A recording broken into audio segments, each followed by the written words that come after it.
저는 사실 이 질문에 대해서는 상당히 답답함을 가지고 있습니다. 대기업들의 불공정 거래 요구로 인해 혁신적인 성장을 이루기 어렵다는 의견 때문에 중소기업 국제화를 얘기하는 것은 이번에 청와대 비서관이 50대, 60대는 사냥하지 말고 아시안으로 가라고 똑같은 얘기입니다. 지금 이런 불공정으로 인해서 중소기업이 나가야 되는 것이 아니고 그것을 불공정한 행위를 가진 대기업이 나가고 국내 무대나 국내 환경은 우리 대기업은 우리 중소기업한테 과감히 그거 다 줘야 된다고 생각을 합니다. 특별히 중소기업에서도 아주 전문 분야가 있는 그런 기업들은 지금 그렇잖아요. 해외로 다 나가고 또 수출도 하고 다 합니다. 그런 쪽에서 볼 때 우리 지금 제품을 보면 가격 경쟁력은 중국이나 동남아시아보다 뒤떨어져 있고 제품의 품질은 유럽이나 일본이나 대만에 뒤떨어져 있는데 지금 현재 우리 제품 가지고 해외 나가서 우리가 이길 수 있는 방법이 있습니까? 저는 답답합니다. 그러기 위해서는 진짜 우리나라 중소기업들이 세계 인류 상품을 만들 수 있도록 좀 돈을 지원을 많이 해서 그런 제품을 만들 수 있을 때 그런 얘기를 좀 했으면 하는 그런 생각을 가지고 있습니다. 그래서 우리 그 수출 대금도 지금 현재 저희 회사도 마찬가지입니다. 지금 수출하고 지금 돈을 못 받은 게 몇십억이 됩니다. 지금 현재 우리가 옛날에 중국이 인건비가 싸다고 그래가지고 중국으로 나갔죠. 중국에서 망하고 베트남으로 갔습니다. 베트남에서 망하고 미얀마로 갔습니다. 누가 책임집니까?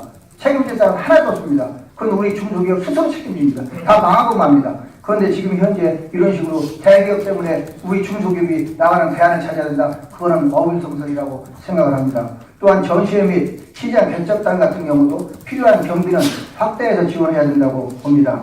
그래서 아까 얘기했던 대로 세계 인류 상품을 만들 수 있도록 중국과 같이 적자가 나더라도 계속해서 우리 중소기업에 지원해서 세계 인류 상품을 만들 수 있도록 해줬으면 좋겠습니다. 또 중소기업 법의 확대도 마찬가지입니다. 지금 업종별로 400억에서 1,500억이 되어 있는 그런 범위를 3천억, 4천억으로 늘려줘야 세계 히든 챔피언이라고 하는 4천억, 5천원짜리하고 5천억짜리하고 가서 우리가 싸워서 이기지. 영업이익 3%도 안 하는 우리 중소기업들이 지금 과연 그 시장에 가서 세계 챔피언, 그 히든 챔피언이라고 하는 15% 영업이익이 나는 그런 사람들하고 싸워서, 그런 기업하고 싸워서 우리가 과연 경쟁이 되겠는가. 이런 것들도 우리가 기초를 다 갖춘 다음에 이런 대안이 나와야 된다고 생각을 합니다. 그러기 위해서는 우리 글로벌 협동조사단 사업단도 마련을 해서 우리 협동조합 사업단에서 분석도 할 필요성이 있고 이러한 마케팅 정보도 부리함으로 맞춤형 정보나 제공하는 관리 체계도 구축할 필요성이 있다고 생각을 합니다. 먼저 제 경험을 간단히 말씀드리겠습니다. 저는 2015년 비교적 빠르게 스마트 팩토리를 도입했습니다. 4차 산업혁명 시대에는 스마트 팩토리는 선택이 아니고 필수라고 생각합니다. 이를 통해 원가가 절감되고 이익이 상승되면서 글로벌 경쟁력을 갖추는 성공 사례를 만든 바 있습니다. 스마트 팩토리 도입을 통해 글로벌 기업으로 거듭난 것입니다. 저는 또 중앙의 4차 산업혁명위원회 위원장직을 맡아 1,000억 원의 기금을 조성해 2,500개 기업의 스마트 팩토리를 확산시키고 있습니다. 저는 이 같은 성공 체험을 여러분과 나누고 스마트 팩토리 지원 대상을 제조업에서 유통 및 서비스 등 비제조업 분야까지 확산시켜 산업 전반이 혁신될 수 있도록 하겠습니다.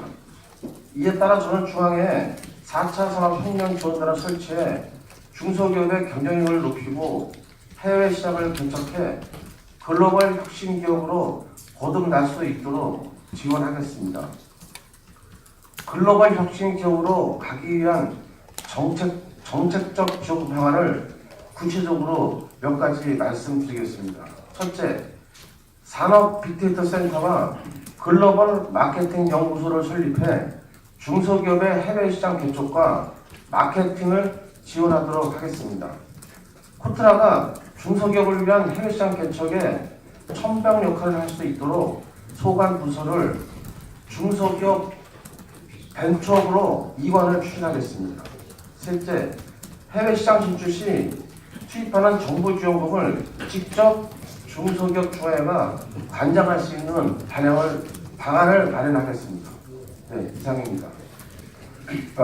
대한민국이 아마 매출에 1,000억 정도 이상 되는 회사들을 보면 대부분이 대기업의 벤더일 겁니다.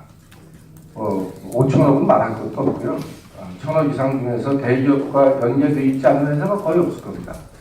유통하는 회사는 대형 유통회사와 연관이 있고, 또 제조하는 회사는 대기업에서 물건을 받아서 OEM으로 생산을 하고 있고, 아무튼 최소한 500억 이상 정도 되는 회사의 한 80% 이상은 대기업과 연계되어 있습니다.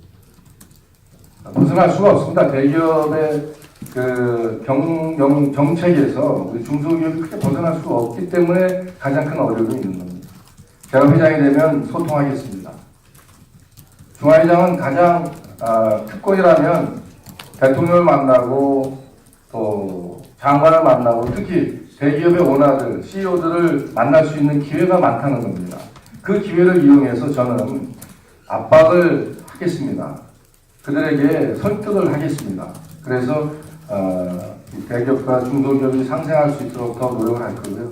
특히 우리 글로벌 시대의 해외 수출 전문 기업들에게는 저희가 특별한 지원을 많이 해야 됩니다. 그러기 위해서는 먼저 해외 전시회에 참여할 수 있도록 기회를 더 늘려야 됩니다. 정부 지원을 더 많이 받아서 지금도 이거 받고 있습니다만 더 금액을 늘려서 우리 협동조합이 해외 시장 개척을 위한 전시회 참여에 더 많은 예산을 확보하겠습니다. 그리고 특히 우리 중소기업 중앙회 조직을 글로벌화해서 미국에 있는 많은 기업인들과 교류할 수 있도록 만들겠습니다. 우리 한국인들이 해외에서 성공하신 분들이 많습니다. 그분들은 대기업과 거래하는 게 아니라 우리 우수한 중소기업과 거래할 수가 있다고 봅니다. 그들과 소통할 수 있는 장을 만들겠습니다. 한상대회가 서울에서 열립니다. 그 한상대회에 중소기업 중앙회가 적극 함께 참여해서 그들과 손을 잡고 우리 우수한 제품을 널리 알리는데 제가 일조하도록 하겠습니다. 특히 미국과 유럽에 진출하기가 어렵습니다. 남미는 더 말할 것도 없습니다. 현지에 있는 대사관과 직접적으로 우리 중앙회가 연결해서 제품을 전시할 수 있고 홍보할 수 있는 기틀을 만들겠습니다. 방법이 있습니다. 우리 한복 같은 경우도 대사관에서 한복 전시회를 해서 널리 알리는 경우도 있습니다. 그런 다양한 방법을 통해서 우리 중앙회가 글로벌 시대에 맞는 우리 협동조합과 중소기업들을 시장 개척하는 데 제가 앞장을 서겠습니다. 여러분들 우리가 누구의 도움을 받을 것이 아니라 우리 스스로 찾아가는, 우리 스스로 만들어가는 또 자세도 필요하다고 생각합니다. 그러기 위해서 우리 협동조합을 만든 거 아니겠습니까? 이런 협동조합을 중심으로 해서 이런 많은 문제를 해결하도록 하겠습니다. 예, 제가 아까 그 공약사항 중에 표준원가 센터를 만든다고 그랬는데요. 사실 이게 대중소기업 불공정 거래의 상당히 현실적인 대안이라고 생각이 듭니다. 무슨 얘기냐면 우리가 만든 제품에 대해서 제값을 받는 게 중요한데 대기업들은 CR이라고 해가지고 코스트 리덕션에서 매년 납품 단가를 깎습니다. 그 부분에 대해 가지고 우리가 그 조달청이라든가 공공기관이라든가 대기업이라든가 우리 중소기업 아이템 하나하나에 어떤 표준 원가를 만들어서 제시하게 되고 그걸 기준으로 해가지고 거래를 하게 되면 상당 부분 중소기업이 제값을 받을 수 있지 않냐. 그래서 중앙회에 표준원가 센터를 만들어서 그런 단가를 제공하겠다 이런 사항인데 사실 대기업은 대기업 나름대로 이득을 내기 위해 가지고 납품하는 수급기업한테 이 재무제표를 가져와라 해라 이런 식으로 해가지고 이익이 많이 나왔으면 좀 깎자 하자 이런 분들이 있는데 근본적인 처방이 필요하다고 생각이 듭니다. 그리고 또 한 가지 중소기업 혁신기업을 얘기하는데 사실 우리나라에 수출하는 중소기업 제조업체들이 한 9만 5천 개 된다고 그러는데 사실 그 중에 80%가 100만 불 이하 수출하는 기업입니다. 그 수출하는 기업들을 실질적으로 지원하려면 이게 내수기업이 아니고 외화를 벌어들인다 그러면은 아까 어떤 후보도 얘기했듯이 전폭적으로 수출기업한테는 지원 정책이 있어야 되는 거 아니냐. 그 지원 정책이 뭐냐. 소위 말해서 돈을 준다는 것보다도 시장 개척을 할 수 있는 정책적 지원이라든가 또 내지는 그 코트라를 이용한 중소기업에 대한 맞춤형 지원이라든가 이런 것들을 많이 개발해서 중소기업이 혁신기업으로 나갈 수 있도록 그렇게 해야 된다. 저는 사실 30년 동안 기업을 하면서 첫 번째 시작이 무역으로 시작을 했기 때문에 내가 노력해서 정부가 파트너가 되면 우리나라 혁신기업들도 많이 나올 수 있다고 자신합니다. 그런 쪽에서 나름대로 정책을 만들어서 정부에 제안하고 정부는 그의 실효성을 가지고 발전하고 이러면은 혁신기업이 많이 나올 걸로 생각이 들고 이 부분들에 대한 사항들은 지방중소기업은 좀 더 지원책을 더 보강한다거나 이렇게 되면 아마 지방중소기업들도 혁신기업이 많이 나올 걸로. 먼저 대기업 관계를 말씀드리고 글로벌 진출에 대한 말씀드리겠습니다. 대기업은 기본적으로 도덕성이 문제 같습니다. 아무리 이야기를 하고 규제를 해도 재벌 총수가 아닌 이상 전문 경영인은 자기가 실적이 잡히면 그 실적에 따라서 해고가 됩니다. 그러니까 아무 정도로 이야기해도 전문 경영인이라 해봐야 한계가 있습니다. 중소기업 중앙회장이 폰 잡는 자리가 아닙니다. 중소기업 중앙회장은 중통령이면서요. 대기업 총수 직접 만나야죠. 단파를 해야 됩니다. 그리고 정부에다가 강하게 중소기업 적합원종 그리고 고기업 쪽을 절대적으로 많이 확대를 해가지고 여기 침투를 못하도록 법으로 강한 규제를 해야 된다. 대기업은 그렇게 말씀드리고 글로벌 시장에 대해서 참 할 말이 많습니다. 옛날에 우리 김우중 회장님께서 그랬죠. 세계 넓고 할 일은 많다고. 세계는 깔렸습니다. 제가 한 예를 갖다가 한번 들어드리겠습니다. 제가 업종을 전환하고 LED 조명등 사업을 합니다. 어렵게 저 인도 밑에 있는 스리랑카라는 나라에 가서 대통령을 6번을 만났습니다. 대통령을 한국으로 초청을 했습니다. 그래가지고 1억 9,500만 불을 우리나라 돈 한 2억 2천만 불을 계약을 했습니다. 그런데 그 나라에서 물건을 납부를 받고 바로 결제를 해주는 것이 아니고 이것을 차관 사업을 합니다. 과거에 100원이라는 전기세에다가 LED를 하니까 이게 40밖에 안 나온다. 60을 갚아주겠다.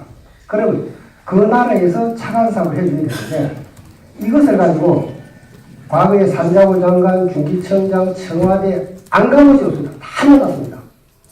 저 개인 회사가 한 것이 아니고 중소기업들 5개를 묶어가지고 큰 소심을 구성을 했습니다. 우리 협동조합이 큰 소심의 핵심이 되어야 됩니다. 한 회사가 하기는 어렵습니다. 누구를 해외 진출하고 싶죠. 그런데 우리 큰 소시험에 전부 5개사 매출이 1조인데 고작 2천을 갖다 지원을 안 해주는 게 우리나라 현실입니다. 어떻게 하느냐? 사업을 해야 되고 거기다가 마비를 시험합니다. 앞에다가 누구를? KT를 시험합니다. KT는 가만히 앉아가지고 두 장 꼭 찍어주고 그 사람들은 7%를 받습니다. 이게 우리나라 중소기업 현실입니다. 우리 중소기업 중앙에 노란선 지키고 많다며요. 10조나 된다며. 이런 데다가 충분히 활용해서 쓸 수가 있습니다. 제가 좀 전에 왜 코트를 갖다가 중기부 산하에 누여하느냐? 대기업들은 자체적으로 다 수출하고 다 넘기게 됩니다. 그런 코트를 중기부 산하에 둬가지고 실질적으로 중소기업들이 작은 기업들이 수출할 때 그걸 갖다가 찾아서 지원해주는 그런 나라가 돼야 된다. 그리고 우리 협동조합 정신이 있다면 큰 소심을 구성을 해서 해외 진출하는 것을 적극 장려해야 된다. 그렇게 말씀드리겠습니다.